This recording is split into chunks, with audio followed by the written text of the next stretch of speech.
So my name is B Diamondhead, and I'm a fashion stylist. I guess I would say that I dress people for a living. I put together the image, like I'm an image architect, essentially. When I was in varsity, I went to Vega, and a friend of mine's sister, Kim Burrell, she'd been in the industry for about 12 years at the time, and she looked at me and she was like, listen, I need somebody to assist me this weekend, and you've got great style, you know? And knowing that now, great style does not make a stylist. Anyway, I assisted her that weekend and ended up assisting her for the whole year of my final year at varsity, and then a year after that, and moved to London straight after to go and study styling at the London College of Fashion. That's how I got into styling. A stylist, essentially, in the simplest form, puts clothes on a body. But I think it's more than that, because you help tell the story, because every body and every concept and story is different. So I have to make sure that I stay true to every concept and everything that somebody wants to put forward for me. And like I said, every brief is different, every concept is different. So I could be doing a music video and dressing the whole cast or the artist. I could be doing a telenovela or a movie and dressing somebody specific to a character, and I could just be doing it for fashion and telling something that's artistic and avant-garde and fun. So it's creating beautiful images with clothes. There's so many different avenues. When I first started styling, I went to the London College of Fashion. Whilst we were there, I got an internship at Wound magazine and then at Dazed and Confused. So I was very much in the fashion editorial realm. And there I also learned about fashion for runways, so styling for runway shows. And then moving back to South Africa and having to now make money. There's not a lot of money in the fashion industry within South Africa, and so not a lot of money in styling with fashion. So I had to find a way to make money out of my job. And the easiest way to do that was fashion for advertising. So they call it wardrobe, wardrobe for TV ads. And then when I started assisting people in that, so I think the best thing I ever did was to get into the different areas and to assist as much as I could to learn about those areas. And then I learned about styling for TV, like a TV show, where you're in the same production for months and months and months. And the most important thing is the continuity, to make sure that the people look the same constantly all the time. And that's like such a slow world. And then the advertising world, where everything is so fast paced, you get a brief yesterday, you have to pull it off today and stay true to that brief, and it's not really about you.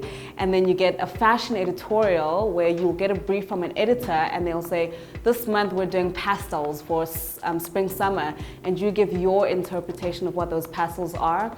And then I do a lot of tests, which is like editorial tests for myself, where I'm my own client and I can do whatever the hell I want, and I can reach as far as I want and go as crazy as I want. So I think there are different places, and as a stylist, I think it's good to be able to adapt to all of them and to be able to do all of them, because you never know what brief you're gonna get. My favorites differ. Like I was saying to my friend earlier, that for the last 2 years, I did nothing but advertising, because I really like making money, and I'm very good at following a brief. I'm very good at giving clients like a different perspective that they wouldn't like necessarily see. But since we've been in quarantine and in lockdown, I've started testing again, and I realized how much I'd missed that, and just creating for myself and just to put out work out there that nobody actually seen. So I love making money, but I don't really enjoy that part of my job because it's just not creative. And as a creative person, I really enjoy the fashion part of styling. To become anything in the creative industry, a stylist, a photographer, a director, it's very important to love it so much that you want to learn everything about it imaginable. I feel like lately a lot of younger people coming up, we have so much online knowledge and internet knowledge and so many people coming up so quickly that there's no real craft in it. And I would suggest that if you wanted to become a stylist, identify the best stylists in the industry and hound them, get an internship and assist as much as you can. And like I said, there's so many different areas that you can learn from. Learn from other people's mistakes so that you know how to interpret a brief, you know, so that you know how to like tackle anything. And I would say assist, intern, get as much knowledge as you can. And when you're assisting somebody and once, like for instance, I have a great assistant currently, Letabo, I have an internship program and he's been with me for about a year. There's a job that I couldn't do this week and now he's on that job as an HOD. This is his first ever like big advertising job and I would never have trusted him to push him forward if I hadn't known that he had learned enough and I trust him to give him one of my clients. Unfortunately, unless people know you in the industry and they can trust you with their briefs and most importantly with their money, nobody's gonna hire you. So you need to put yourself out there, assist as much as you can and get those contacts and then you'll be fine. The skills you need in order to be a stylist are urgency. Things happen really, really quickly and you can't lose your head. You need to be organized because you're dealing with a lot of money. You know, like sometimes I'll have like 100,000 rands on a project, sometimes I'll have 5,000 rands. But either way, it's not my money, it's somebody else's money, so you need to learn how to use people's money like properly and not waste it. I'm not a very organized person, so I make sure that around my team that there are like people that are organized, and I'm super pedantic about doing everything well the first time around so that I don't have to go back and fix that mistake later. Don't take shortcuts ever. It's not going to help you in the long run. And it is very tough in that people can be very hard and very short. It's never personal. Like once the job is done, it's over and you can move on with your life onto the next one. Like I said, every brief is different. I work on a different brief every single week. So you just have to learn to not take things personally, know how to deal with money, be organized and punctual, and everything is urgent all the time. In South Africa, we don't have any programs that do that currently. I'm not sure if the fashion schools do it, but I would say that the best way to learn is on the job. I went to London College of Fashion, but that's really just because I just wanted to get away and I wanted to do something and I didn't really want to do fashion design specifically. I mean, that was great. I learned about colors, I learned what works with skin tones, I learned how to do a brief, I learned about organization and all that stuff.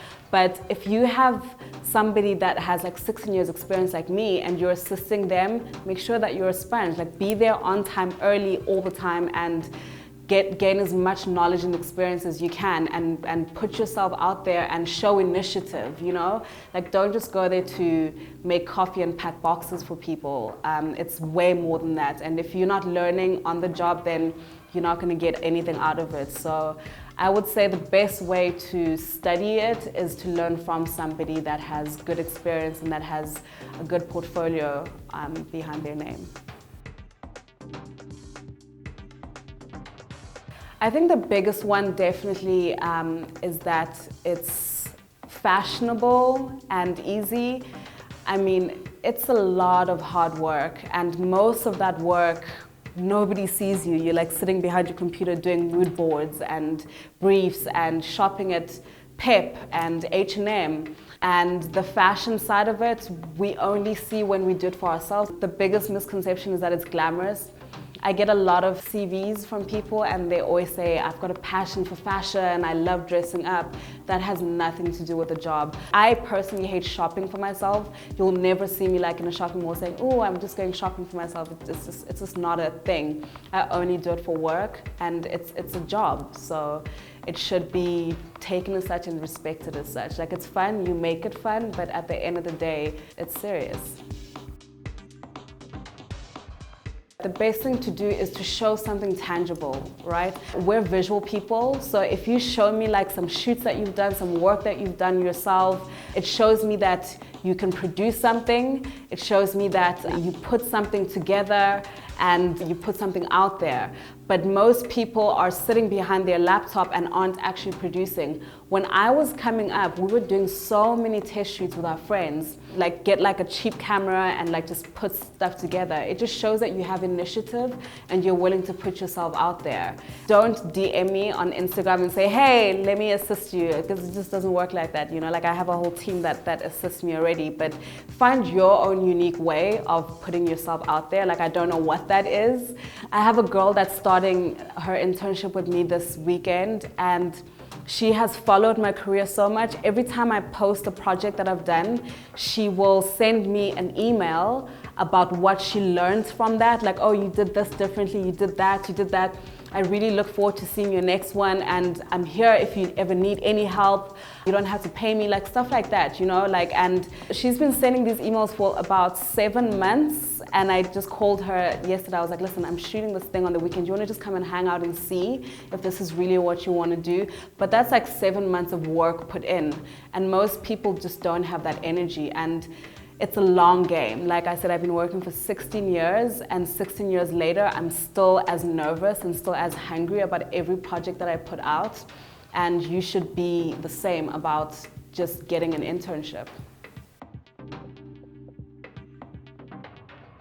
In terms of the industry and like the climate that we're in, I would say that it's very saturated. Everybody wants to be a stylist. I feel like Instagram and social media and their outfit of the day, you know, have made people, just because they can dress themselves, feel like they can do that in real life. It's much harder than that. The work is not easy to come by because we have agencies, we have production companies, and they tend to work with their pool of people. And unless you're fucking good at what you do and you stand out, you're not going to get into that pool. You have to find a way into that pool. So it doesn't matter how many posts and how many likes you have on Instagram. If you can't follow through with a brief or handle a 100,000 rand contract, nobody's going to hire you. And how does anybody even know that you even exist? And it's definitely through the people that you've assisted, the people that you've worked with before. It's a really difficult job to get into in terms of to a point where you're making money and you're getting those advertising clients that you need to be able to pay your rent. And the only way to get into that space is to work with people that are in that space already. And there's literally like 10 of us probably that I can think of that are working consistently, and some of us not even consistently. So you have to constantly up your game. You have to constantly put your best foot forward. Don't disrespect people, don't be rude, don't be an asshole, because it's such a small industry. We all talk to each other. We all know what's going on with everybody. You have to just be your fucking best and know that it's a long, hard road. It's not easy at all. And even 16 years later, you'll still be desperate for work. Yeah, you have to have a really good and strong head on your shoulders.